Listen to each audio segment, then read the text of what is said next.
수록되어 있는 정진사전을 공부를 해보려고 합니다. 자, 여러분, 이 정진사전 같은 경우에는 이제 예전에 14년에 이제 한번 기출이 된 적이 있어요. 고2 11월 학력평가 B형에서 출제가 됐고요. 자, 일단 우리가 수능 특강에 있는 보기를 먼저 보려고 합니다. 자, 정진사전은 이게 이제 수특 보기에 있었던, 문제에 있었던 거죠. 악녀인 애첩 일지로 인한 처첩 간의 갈등을 다룬 쟁총형 가정소설이다. 여러분, 이 쟁총형이 무슨 말일까요? 라고 또 고민하는 친구도 있겠지만, 굳이 이런 거에 의미 부여할 필요 없습니다. 그냥 처첩 간의 갈등을 다루는 가정소설을 쟁총형 가정소설이라 하나보다 이렇게 생각을 하면 되는 거죠. 일반적으로 쟁총형 가정소설은 선인을 모아내기 위해 악녀의 계략으로 인한 선인과 주변 사람의 실현, 조력자에 의한 선인의 실현 극복, 악녀의 계략 발각과 선인의 대응, 악녀에 대한 징벌이라는 서사 구조의 전형성을 띠고 있다. 또한 악녀의 계략 실행을 돕는 주변 인물이 등장하여 선인이 겪는 시련을 심화하거나 현실에서 이루어질 수 없는 방식으로 선인이 위기에서 벗어난 건 역시 쟁총형 가정소설의 전형에 해당한다. 그런데 정진사전에서는 이러한 쟁총형 가정소설의 전형을 따르면서도 악녀에 대한 징벌이 선인의 대응과 무관하게 이루어진다는 점에서 기존 소설과 차이가 있다라고 되어 있죠. 그럼 이번 수특에서는 쟁총형 가정소설의 모먼트, 그리고 이 악녀라는 사람이 어떻게 선인을 괴롭히는지 그 과정을 좀 보겠다는 거죠. 자, 여러분, 예전의 기출을 보면요. 자, 이게 이제 14년 2학년 11월 모의고사라고 했죠. 자, 고전소설에서는 어떤 인물이 의도적으로 다른 인물을 속이는 행위는 특정 인물을 모해하거나 풍자하기 위해 흔히 활용된다. 이 같은 속이기는 서사의 흐름의 측면에서 볼 때 인물 간의 갈등을 심화시켜 극적 긴장감을 조성하기도 하고 때로는 사건의 복선 기능을 담당하기도 한다. 또한 인물과 주체 측면에서 볼 때 속이기의 상황에서 인물의 성격이 드러나기도 하고 선인과 악인이라는 전형성을 부각시키기도 한다. 자, 여러분, 여기서도 일단 선인과 악인의 포인트로 지금 보기가 구성되어 있다라는 것도 우리 알 수 있겠죠. 이런 걸 바탕으로 우리가 한번 이제 정진사전에 들어가 볼게요. 자, 여러분, 우리가 그 수능 특강의 해설지를 보면요. 그 뒤에 이렇게 좀 주제나 줄거리 같은 게 다 정리가 되어 있어요. 여러분들 그걸 또 몰랐던 친구들이 있더라고요. 그래서 그걸 좀 읽으면서 작품을 공부하면 좀 더 풍부하게 공부할 수 있겠죠. 자, 일단 이거는 쌤이 이제 전체 줄거리를 바탕으로 인물 관계도를 좀 정리를 해왔어요. 이게 인물 관계가 조금 복잡하다 보니까 아이들이 조금 헷갈려하는 경우들이 있거든요. 본인들도 한번 정리를 해봐야겠죠. 여러분, 고전소설은 인물이 많이 나오는 편이 맞기 때문에 우리 친구들이 모르겠는데? 하는 순간 정리하면서 읽어야 돼요. 자, 여러분, 정진사전의 이제 제목의 주인공인 정진사는요, 쌍둥이 남매가 있었어요. 얘네가 이제 그 정진사의 쌍둥이 자식입니다. 창인이라는 남자애와 규봉이라는 여자애가 있는데요. 창인은 나중에 박소저, 최소저, 여러분, 이 소저라는 거는 이름이 아니라 이 여자를 뜻하는 말이라고 했죠. 이들과 결혼을 하고요. 나중에는 기생일지라는 애도 이제 첩으로 데려오게 돼요, 첩. 자, 그리고 이제 딸인 규봉이는 박소저의 사촌인 광철과 결혼을 하게 됩니다. 그래서 이런 관계도를 가지고 있어요. 자, 우리 한번 들어가 볼게요. 한편 이때 일지는 여러분, 일지가 누군가 했더니 쌤이 금방 전에 알려줬던 기생첩인 거죠. 그래서 얘는 원래는 기생인데 이제 첩이 된 겁니다. 그래서 얘는 기생이자 창인의 첩이 됐죠. 근데 여러분, 이게 14년도에 출제될 때는 창인을 창린으로 썼더라고요. 그쵸? 여기 보면은 창린. 신기하죠? 자, 금석을 처치하고 상쾌한 중에 여러분, 이때 일지라는 애가 금석을 처치하고 상쾌했다라는 거 보니까 일단 얘는 나쁜 인물이에요. 얘는 이제 여기서는 악인입니다. 근데 금석을 처치한 거 보니까 금석은 착한 사람이겠죠. 또 박씨를 모해하고죠. 여러분, 박씨 누구겠어요? 박소저겠죠. 창인의 처겠죠. 처 아내. 모해하고자 하여 밤마다 차돌이라는 애와 더불어 논의했대요. 그럼 차돌은 이제 악인 편이니까 이렇게 둘 다 나쁜 인물인 거죠. 차돌이 하는 말이, 자, 여러분, 여기 보면요, 밤이라는 시간적 배경이 찍혔죠. 근데 이게 쌤이 이제 문제 표지를 뒤를 지웠는데 여기가 남아있는 거거든요. 그래서 기역, 니은, 디귿, 리을, 미음이 모두 다 이제 시간적 배경과 관련된 것들이었어요. 그래서 이 작품은 시간적 배경에 따라 흘러가는 이야기를 잘 봐야 되는구나 라는 걸 알 수 있겠죠. 내 친구 중에 봉돌이라고 하는 인물이 있는데요. 차돌이, 봉돌이. 오입쟁일 뿐 아니라 궁량이 유여하여 오늘 마침에서 박씨의 말을 듣고 내 상처하여 민망하더니 들으니 박씨는 자식도 잃어버렸고 이런 때에 호강이 날까니 내일 밤에 돌광대를 몰아 그 집 문 밖에 노름을 붙이고 어둑해진 후에 업고 달아나면 일개 아녀자라 꼼짝 못하리라 하던데 그 말이 어떠한가 라는 거죠, 여러분. 자, 봉돌이라는 애가 궁량이 유여하다라는 건요, 좀 되게 약간 능력이 있다 이런 말인 거예요.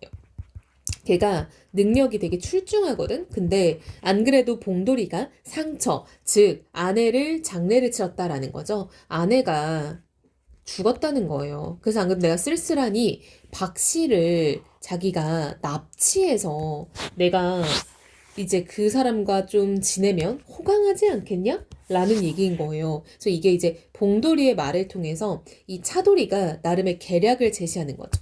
그래서 차돌의 제안인데요. 그 제안에는 어떤 봉돌이의 제안도 들어있는 거죠. 야, 내가 걔 납치할까? 뭐 이런 거죠. 일지가 손뼉을 치며 오마이갓, 지금 사람을 납치하라는데 좋아하는 거죠. 말만 들어도 깨소금 맛이로다. 내 최선을 다해보리다 라고 말을 하고 있죠. 여러분, 말만 들어도 깨소금 맛이다라는 거는 매우 꽃이다 이런 말이겠죠. 그래서 이런 거 이제 우리가 관용적 표현이라고 하고요. 관습적으로 쓰는 표현이고 매우 만족스럽다 이런 말이겠죠. 이날 밤에 박씨가 꿈을 꾸니 어떤 한 노인이 사모관대하고 처년이 들어와 박씨를 부르며 여러분, 사모관대했다는 거는 이제 약간 좀 차려입고 이런 말입니다. 부인은 주무십니까? 박씨가 황급하여 대답하기를 귀신인가 사람인가? 노인은 부인은 놀라지 마옵소서. 나는 금강산 신령이오니 부인의 재앙을 구하고자 하여 왔습니다. 아, 여러분, 이 사람은요 지금 이 박씨 부인을 도와주는 사람인가 봐요. 그래서 이런 걸 우리가 조력자라고 하죠. 박씨가 일어나 두 번 절하며 이런 누추한 곳에 신령님이 강림하오시니 천만 의외이옵니다. 첩의 재화는 어인 말씀이니까 여러분, 재화는요 그 돈을 말하는 게 아니라 재앙과 화를 말하는 거예요. 화를 입다, 그쵸? 피해 이런 거죠. 내일 밤에 괴상망측한 욕을 당할 것이니 부디 멀리하소서. 여러분, 이 괴상망측한 욕이 뭐겠어요? 그쵸? 욕이 이걸 말하는 거죠. 봉돌이가 얘를 납치할 계획을 세우는 거죠. 그러면 친정으로 가릴까? 친정에 가도 그 욕은 면치 못할 거니니 멀리하소서. 박쥐가 엎드려 통곡하며 미거한 인생이 시부모님의 총애하심을 입사와 의연이 부족하고 면면이도 부족하여 걱정을 끼치는 중에 가장은 국가에 헌신하와 만리타국에 가 있고, 자 여러분, 지금 이 남편인 창희는 지금 멀리 가 있습니다. 청나라 쪽에 가 있어요. 온통 집안엔 괴상한 재화가 있사와 원통한 사람도 쫓겨나가고 불쌍한 목숨도 하나 죽었으니 소첩이 만일 일시 재화를 피하여 멀리 가오면 시부모님은 더욱 걱정을 할 것이고 또한 여러 횡액이 일어나리니 달리 어디로 가리까.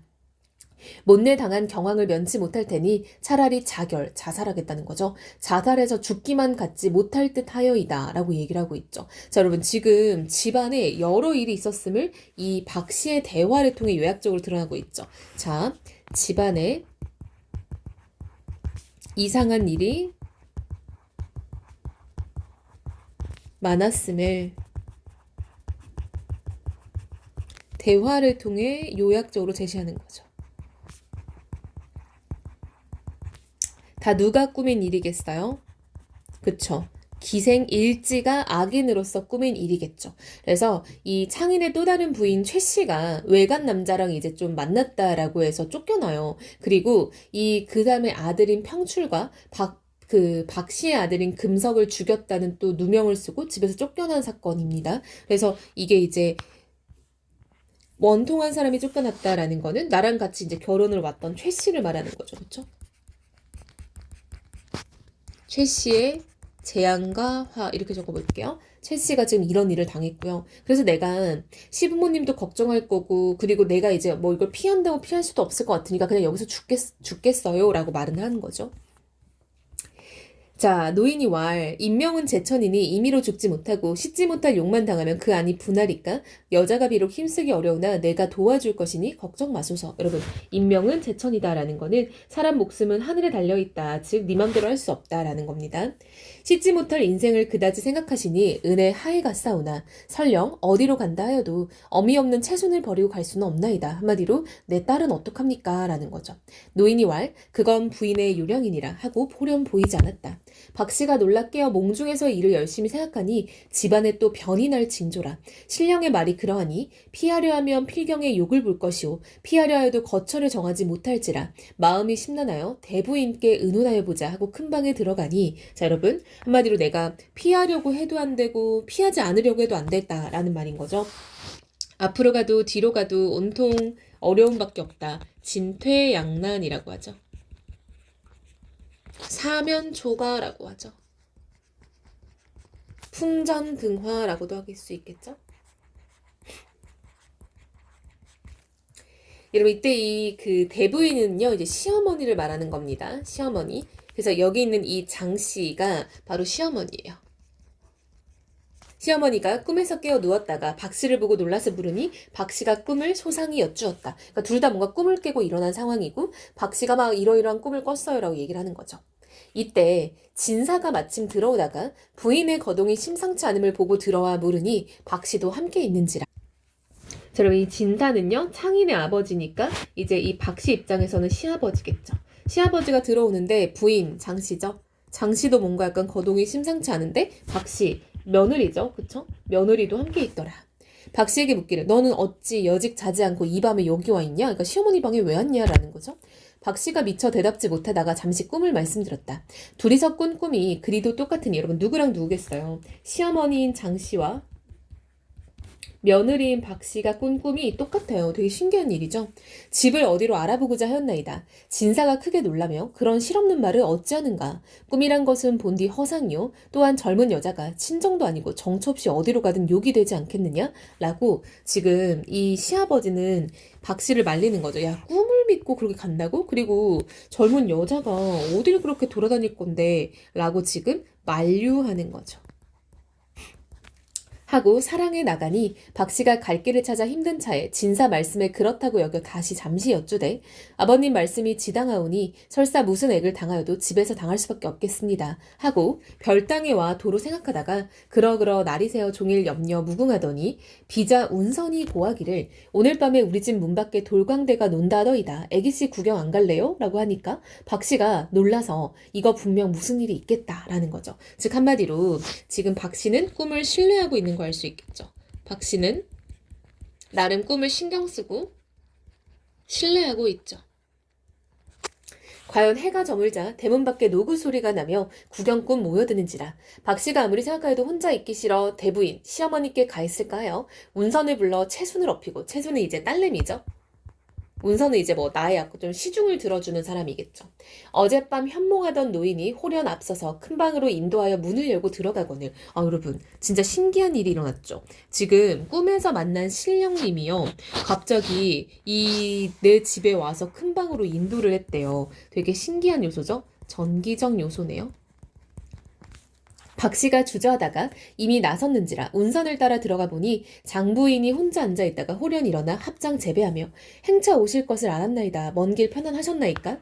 박씨가 그 말을 괴이하게 여겨 다시 보니 장부인이 아니오 어떠한 여승이 108염주를 목에 걸고 앉았느니라. 더욱 괴이하게 여겨 방 안을 둘러보니 평생 보지 못한 방이요 옆에 들어오던 노인은 부지 거처한지라. 박씨가 여승더러 묻기를, 자 여러분 이게 무슨 상황인가 봤더니요, 지금 갑자기 어떤 여자 스님이 나타났어요. 이 사람이 앉아있는데요, 뭐야? 하고 보니까 노인은 부지 거처, 간 곳을 알 수가 없다라는 거거든요. 그러니까 노인은 벌써 사라졌다는 거예요. 갑자기 내 꿈에서 나왔던 그 신령님이 나타나서 누구를 이렇게 인도를 하더니 그 사람은 갑자기 사라지고 여자 스님만 남아있었다는 거죠. 박씨가 여승더러 묻기를 여기가 어딥니까? 여승이 답하기를 금강산 무수람이라 하나이다. 여러분 집에서 시어머니 방으로 가다가 지금 갑자기 금강산으로 왔어요. 전기적인 요소죠. 판타지하죠. 박 씨가 산신령의 도술인 줄 알고 다시 물어왈. 여기서 충청도 괴산이 얼마나 되나이까? 여러분, 이 충청도 괴산이 바로 정진사의 집이 있는 곳이죠. 850리라 하더이다. 박 씨가 왈. 우리가 올 줄 알았단 말은 무슨 말씀입니까? 간밤에 꿈에 산신령이 현몽하시기를 내일 아무시에 그럴 만한 행인이 아이를 데리고 올 것이니 부디 착실히 접대하라 하옵기로. 그럼 여러분, 이 행인은 박 씨를 말하는 거고요. 아이를 데려온다라는 건 그의 딸인 채순을 말하는 거겠죠. 하옵기로 이즉 기다렸거니와 어디 계신 행손이 무슨 일로 이런 궁벽한 골짜기에 방문하셨나이까? 라는 거죠. 자, 여러분, 이런 것들이 보통 내용일치 문제로 많이 나오거든요. 한마디로 내가 꿈에서 신령님한테 점지를 받은 거죠. 신령님이 박 씨가 온다는 건 알려줬죠.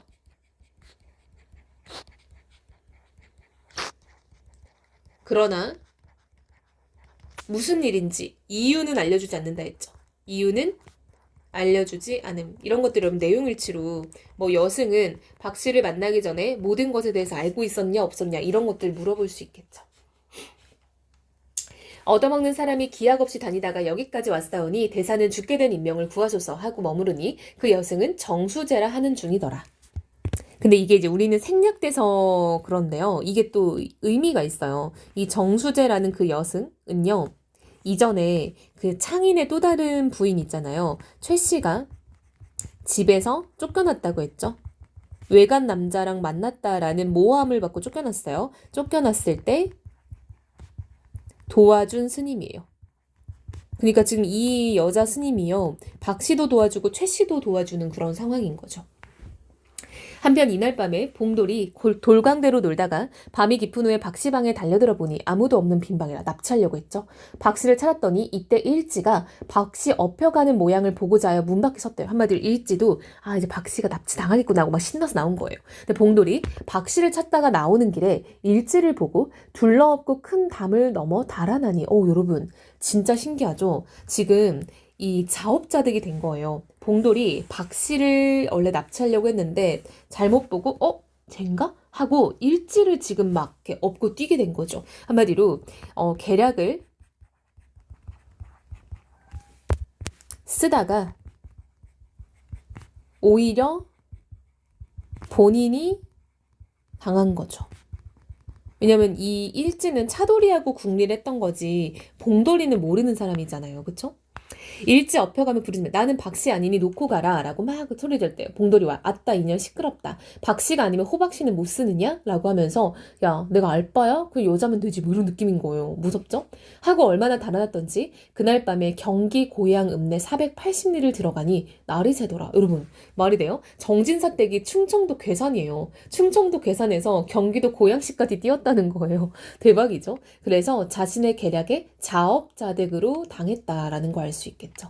이 일지가 이제 악인인데요. 이 악인이 지금 이 작품 이 부분에서는 오히려 자기 꾀에 자기가 당한 그런 상황이 된 거죠. 그래서 이 작품이 이제 쟁총이라는 건데 앞서서 말한 것처럼 여러분 쟁총형 가정소설이라는 건요 사랑을 다투다 이런 뜻이에요. 그래서 쟁총형 가정소설도 이제 우리 문학작품 중에 꽤 많거든요. 그래서 사랑을 위해 다투는 가정소설이에요.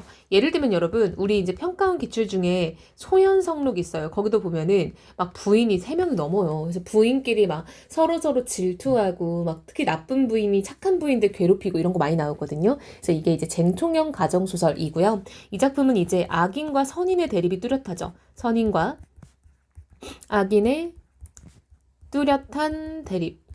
그러니까 악인이 너무 악인이잖아요. 그쵸?